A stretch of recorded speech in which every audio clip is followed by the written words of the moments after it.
présentation et je vais vous partager à nouveau le fichier Marathon et je vais vous présenter l'information concernant les opérations à faire lorsque on fait la simulation de la vente d'une propriété et l'achat d'une autre propriété. Comme par exemple, dans l'exemple qui avait été qui est présenté actuellement, on a prévu dans l'onglet immobilier 3 biens immobiliers distincts. On a prévu une maison, un condo et un chalet. Alors, la maison était déjà acquise au moment du début de la possession, au début de la prévision de retraite. La maison était déjà acquise, donc on a ici comme date d'acquisition soit le début de la prévision, soit la date de possession. Alors, on voit que la maison, on l'avait déjà, tandis que le condo, on prévoit l'acheter à l'âge de 70 ans, au même âge où on va vendre la maison. Donc, on va vendre la maison et on va acheter un condo. Tandis que le chalet, lui, le chalet, on prévoit acheter un chalet à l'âge de 65 ans et le vendre à l'âge de 75 ans. Alors, on a les informations de base pour nous permettre de simuler les transactions, là, les valeurs au début de la prise de possession, les calculs que je vous avais expliqués précédemment. Mais maintenant, comment faire en sorte que les résultats de la résultant de la vente d'une propriété, comment ça va se traduire ça à l'intérieur de l'onglet décaissement, comment ça va être conjugué, tout ça. Alors, je vous explique ça maintenant.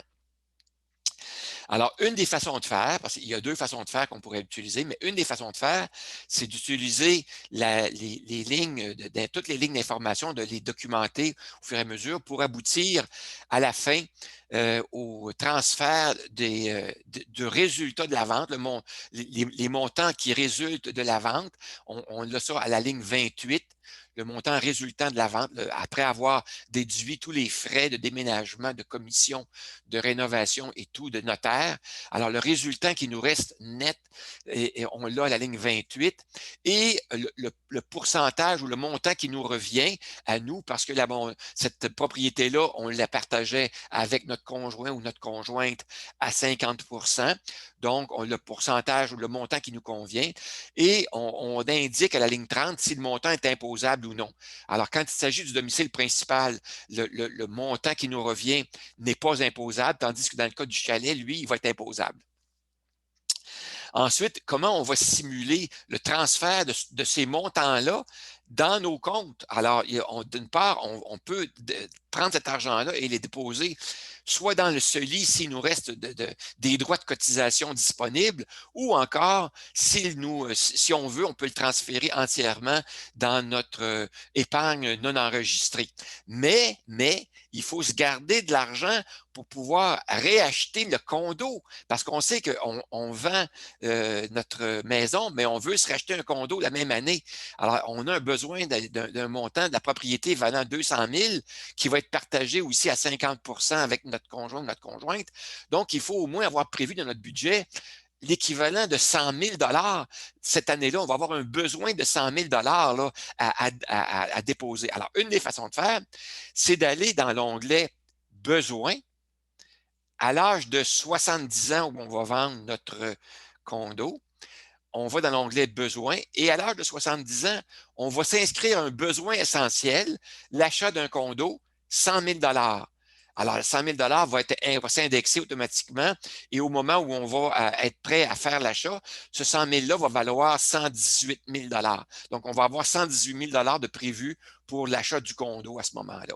Alors, c'est un élément intéressant, si bien que tout le produit résultant de la vente peut alors être déposé dans nos comptes bancaires, CELI ou épargne non enregistrée.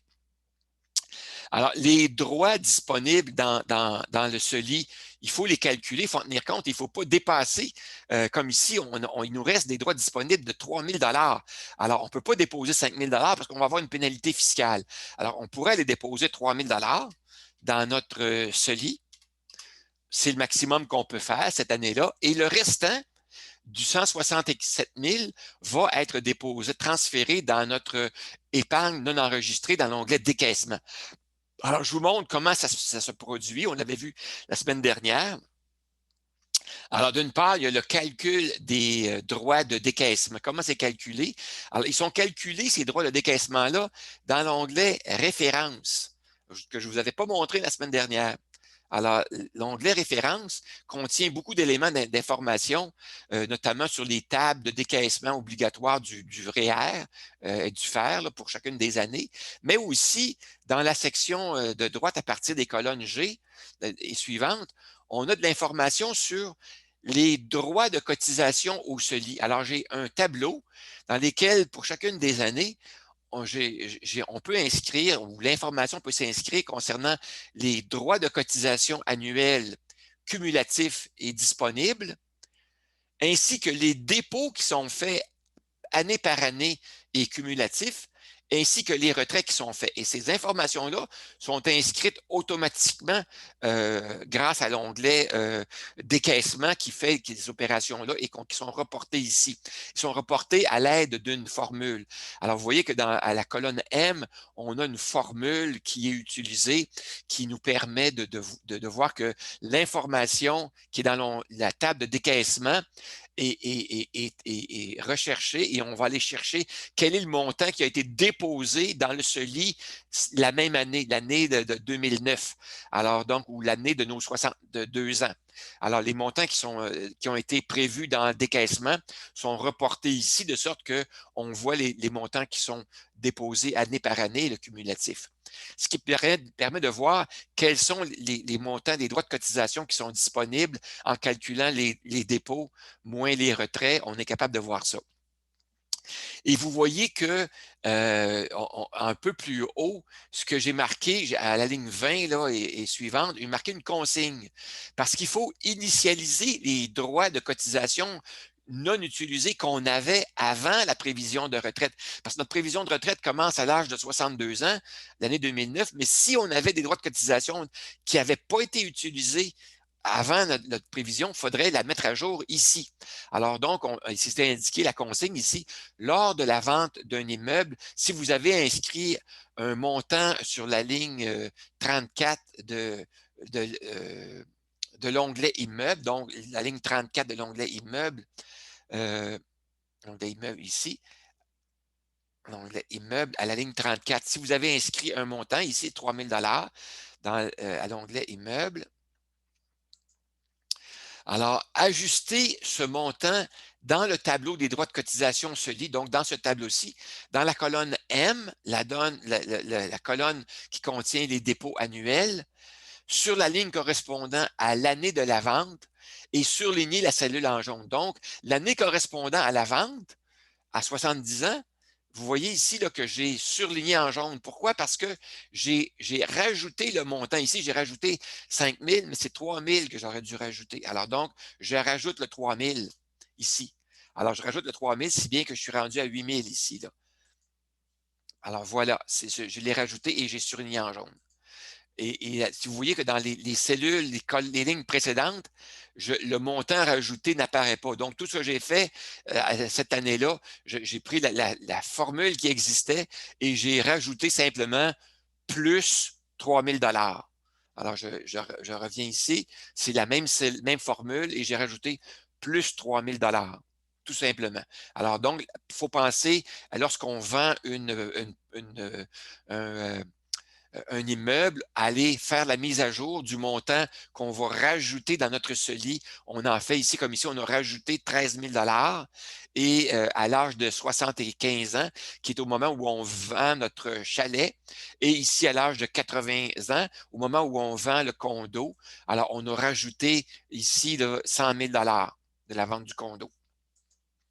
Alors voilà. Et le droit de cotisation non utilisé au début de la prévision, bien, on le met à jour ici là, dans la cellule L25. Alors, si au début de la prévision, on avait des droits de cotisation inutilisés, on les inscrirait ici. Par exemple, j'avais 5 000 $ qui étaient inutilisés. Bien, vous voyez que les droits disponibles ici, là, ils auraient été modifiés.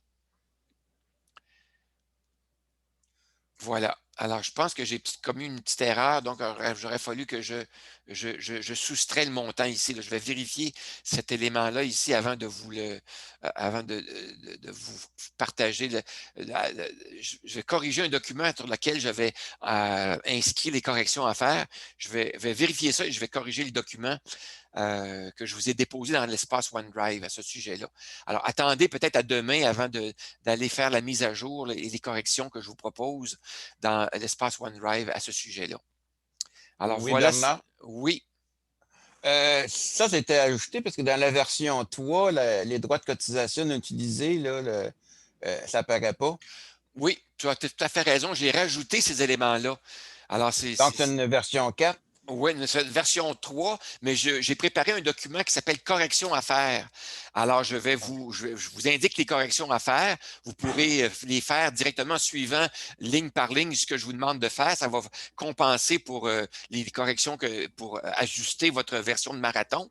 J'ai pensé que c'est plus facile comme ça. Si vous avez déjà commencé à inscrire des données dans marathon, vous demandez de refaire avec une version 4 là, corrigée, ce serait trop long peut-être de refaire toutes les corrections, de faire la saisie de vos données nouvelles. Alors, c'est pour ça que j'ai préféré vous indiquer les corrections à faire, ça va être plus court. Ça, tu vas nous envoyer un courriel pour ça ou Oui, mais le document est déjà déposé dans l'espace OneDrive, Ah, mais OK. je vais en faire la correction à la fin de la rencontre, puis vous pourrez faire les corrections demain. C'est parfait. Merci. Est-ce que d'autres questions ou commentaires?